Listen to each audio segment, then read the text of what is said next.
исфара минтақаест ки ба парвариш ва коркарди меваи хушк яъне зардолу имкониятҳои хуб дорад.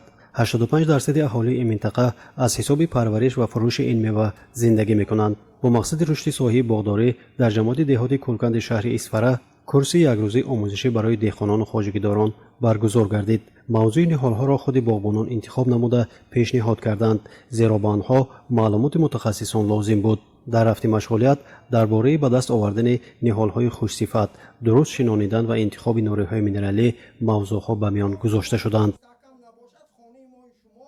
боғҳо ташкил шуда истодааст, на дар ҳама ҷо албатта, лекин сифати боғҳо ба талабот ҷавобгӯ нест. ниҳолҳо бепайванд ё ки ниҳолҳо гӯем ба талабот ҷавобгӯ нест, яъне аллакай то аз худи ниҳолпарвар то ташкилкунандаи боғ расида омадана аллакай ниҳолҳо осеб дидагӣ ва як қисми онҳо хушк мешаванд. барои ҳамин мо ҳамин рӯз ҳамин масъалаи бори дигар бардоштем. силсилаи ин омӯзишҳо давом мекунад. мо бо як даври дигар оиди масъалаҳои системаи ғизодиҳии зардолуя дар оянда мо бо қатъи инҳо гуфтугӯ мекунем. омӯзиш дар якҷоягӣ бо ташкилоти ҷамъиятии байналмилалии хайриявии ҷовид дар доираи зерлоиҳаи расонидани омӯзишҳо ва хизматрасонии машваратӣ ва соҳибкории хурду миёна ва фермерон таҳия шудааст. ин як курси интенсивӣ ва амалӣ мебошад ки барои гирифтани дониш ва малакаҳои амалӣ дар соҳаи боғдории интенсивӣ ва анъанавӣ ки ба талаботи кишоварзии муосир ҷавобгӯ аст нигаронида шудааст.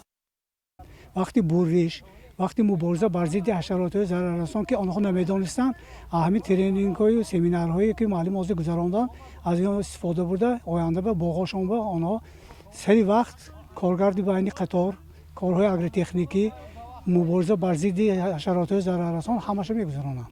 пас аз пошхӯрии иттиҳоди шӯравӣ дар солҳои 90 майдони заминҳои кишоварзӣ ки онро зардолу ва дигар дарахтони мевадор ишғол мекарданд бо суръат коҳиш ёфт. истеҳсоли зардолу зараровар шуда сокинони деҳа боғҳоро бурида дар ин заминҳо пахта, гандум ва дигар зироатҳои ғалладонагиро кишт мекарданд. дар даврони соҳибистиқлолии кишвар содироти меваи хушк беҳтар гардид.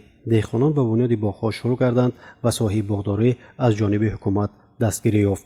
ما بعضی دهقانی‌های نمی‌فهمیدیم و نهالای نگاه بینش به و نبودیم. من امروز آنچه تجربه‌های نقض گرفتیم، چیزای نفهمیدگی هم فهمیدیم. من بورشی نهال‌ها، غذادهیش، همی‌های من نقض ما نمی‌فهمیدیم. من امروز نقض فهمیدیم. با من آینده کوشش می‌کنیم که باغ با نقض‌تر جمعیم و حاصلی ثمرناک گیریم. курси омӯзишӣ дар чорчӯбии лоиҳаи мусоидат ба савдо дар осиёи марказӣ ки аз ҷониби ҳукумати финляндия маблағгузорӣ шудааст баргузор гардида дар рафти он боғдорони ҷамоати деҳоти кӯлканди шаҳри исфара қоидаҳои асосии интихоб ва шинондани ниҳоли зардолуро омӯхтанд. деҳқонони ин минтақа ба рушди соҳаи боғдорӣ сол то сол бештар диққат додаву ба самаранокии чунин боғҳо аллакай боварӣ ҳосил намуда итминон бар он доранд ки дар сурати дуруст ва саривақт ба амал баровардани тадбирҳои меъёрии агротехникӣ ин гуна боғҳо ба маротиб серҳосил мешаванд. як қисми ҳосили зардолуи исфара тару тоза ба фурӯш рафта, ҳаҷми зиёди он хушконида шудаву асосан меваи хушк ба содирот тайёр карда мешавад. ҳоло дар шаҳри исфара зардолузор зиёда аз 10,600 гектарро ташкил дода майдони он сол аз сол васеъ мешавад.